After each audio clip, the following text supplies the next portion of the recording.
territoire national, le drive2nu.com pour l'adresse. Alix Moujard, bonjour. Bonjour. Merci pour votre sourire que j'entends de loin. Vous êtes présidente et cofondatrice des éditions Déclic pour un sujet absolument sérieux, parce que vous en avez fait l'expérience dans le cadre d'un institut thérapeutique, éducatif et pédagogique, ITEP, dans lequel vous avez travaillé à Évreux auprès d'adolescents qui portaient des troubles comportementaux, comme l'on dit. Et un jour, vous avez été face à une réalité, à savoir de violences sexuelles perpétrées par des jeunes de cette structure. Oui, j'accompagnais des adolescents et en fait, les violences sexuelles touchent énormément de monde. C'est une femme sur 3 et un homme sur 5 qui est victime dans sa vie. Et quand on est en train d'accompagner des gens, on se rend compte de ça de façon encore plus forte. Donc ça a été vraiment l'élément déclencheur qui a créé aujourd'hui le premier jeu d'éducation sexuelle et d'éducation au consentement, puis les éditions Déclic. Donc le début de notre aventure. Alors, Oreille Chaste, éloignez-vous du poste. Le jeu créé par Alix en 2019 s'appelle C'est du cul. C'est du cul. Alors écrit avec le début du mot sédu et la lettre Q. C'est un jeu de mots. Mais un autre positionnement très clair. Nous, on parle de la vraie vie, on utilise les vrais mots et c'est extrêmement important pour nommer, parler, partager sur ces sujets-là. Donc on a effectivement ce petit côté provoque d'utiliser un mot comme ça, mais au moins les choses sont claires.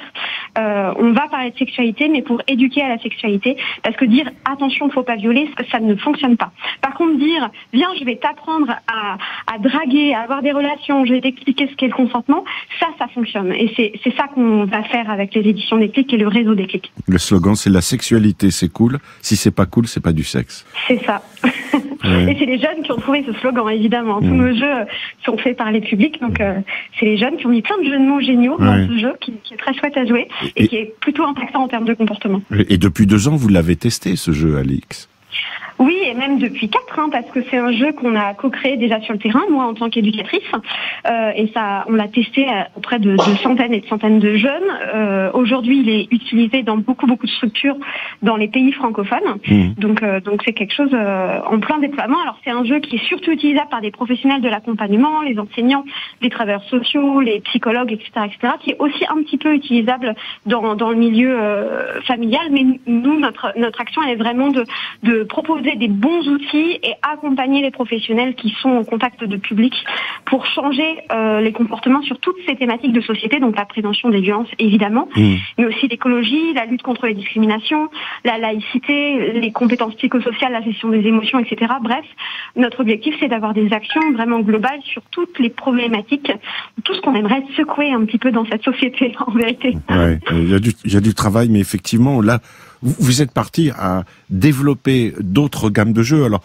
très souvent, c'est sur la base de cartes ou de dés aussi, d'où les éditions Déclic.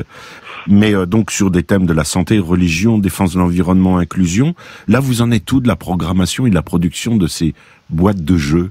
Alors, on a 9 projets d'édition sur les années à venir, sur des thématiques variées, avec des gros partenaires. On travaille avec les agences régionales de santé, les hôpitaux de Paris, etc.